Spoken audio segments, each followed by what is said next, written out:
Uncover hidden real estate gems by pinpointing properties ripe with opportunity code violations. First, fire up Propstream and zero in on your target area, using the location search bar at the top. Type in the city, county, or even a specific zip code you're interested in. Next, let's narrow the field by focusing on likely candidates. Head over to the Filter section under the Ownership tab. Select Individual as the property owner type. This helps you target homeowners, not corporations. Now, ensure the property isn't already listed by scrolling down to MLS status and selecting Off Market.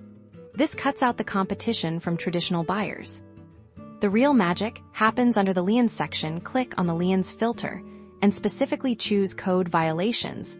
This is where you'll find properties flagged with outstanding violations. To further refine your search, consider adding Vacancy. Select Vacant. Under the occupancy status, vacant properties with code violations often signal highly motivated sellers. Propstream will now display properties matching your criteria on the map. Properties with violations will be pinpointed, allowing you to investigate them further.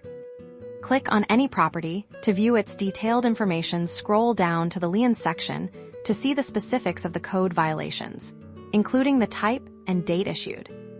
Armed with this information, you can approach homeowners with targeted offers, potentially turning code violations into lucrative real estate deals.